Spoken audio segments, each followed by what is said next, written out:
ರೀ ಈ ಕೂಡಲ ಸಂಗಮ ಸ್ವಾಮಿಗಳ ಏನು ಕೂಡಲ ಸಂಗಮದಲ್ಲಿ ಆಸ್ತಿ ಇದೆ ಅದು ಪ್ರಮಾಣ ಹುಂಚಿಗಟ್ಟಿ ತನ್ನ ಫ್ಯಾಮಿಲಿ ಟ್ರಸ್ಟ್ ಮಾಡ್ಕೊಂಡಾನೆ.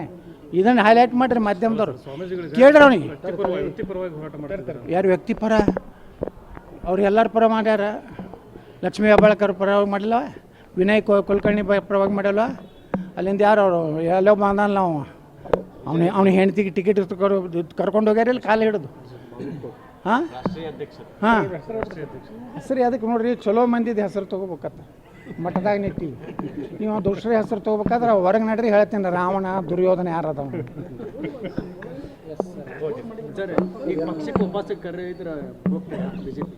ಈ ಕುಟುಂಬದಿಂದ ಮುಕ್ತ ಆದ ಮ್ಯಾಗ ಹೋಗ್ತಾನೆ. ಈ ನೋಡೋಣಲ್ರಿ, ಯಾಕೆ ಭರವಸೆ ಹೀನರಾಗಬಾರ್ದು. ರಾಜಕಾರಣದಾಗ ದೇವರಾಜ ಅರಸರ ಫ್ಯಾಮ್ಲಿ ಎಲ್ಲೈತ್ರಿ, ಎಸ್.ಎಂ. ಕೃಷ್ಣವ್ರ ಫ್ಯಾಮ್ಲಿ ಎಲ್ಲೈತಿ, ಜೆ.ಎಚ್. ಪಟೇಲ್ ಫ್ಯಾಮ್ಲಿ ಎಲ್ಲೈತಿ, ನನಗೆ ಹೇಳ್ರಿ. ವೀರೇಂದ್ರ ಪಾಳ್ರ ಫ್ಯಾಮ್ಲಿ ಎಲ್ಲೈತಿ, ನಿಜಲಿಂಗಪ್ಪನವ್ರ ಫ್ಯಾಮ್ಲಿ ಎಲ್ಲೈತಿ. ಹೋಗೋದೇ ಒಂದು ದಿವಸ. ಇದು ಯಾವುದೂ ಶಾಶ್ವತ ಅಲ್ಲ. ಯಾವುದೇ ಒಂದು ಪಕ್ಷ ಒಂದು ಕುಟುಂಬಕ್ಕೆ ಕೊಡಬಾರ್ದು.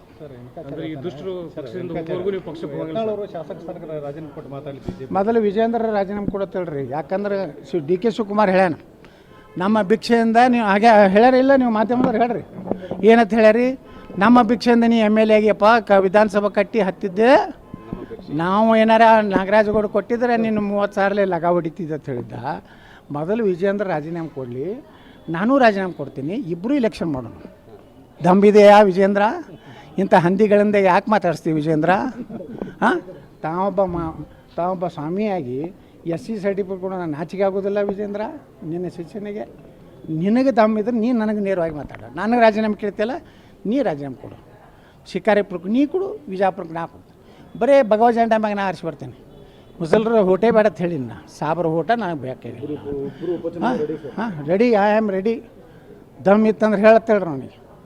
ಯಾಕಂದ್ರೆ ಡಿ.ಕೆ. ಶಿವಕುಮಾರ್ ಹೇಳಿದಕ್ಕೆ ಪ್ರತಿಕ್ರಿಯೆ ಕೊಡಬೇಕಾಗಿತ್ತಲ್ಲ. ಇಲ್ಲ ನಾನು BJP-ಯಿಂದ ಗೆದ್ದಿದ್ದೀನಿ, ದಾಖತ್ತಿದ್ರೆ ನಮಗೆ ಗೆದ್ದು ತೋರಿಸ್ತೀನಿ ಅಂತ ಹೇಳಬೇಕಾಗಿತ್ತು. ಹೇಳಿಲ್ಲ.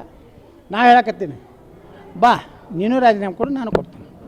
ನೀ ಹಂದಿಗಳ ಕಡೆಯಿಂದ ಮಾತಾಡ್ಸೋಬೇಡ.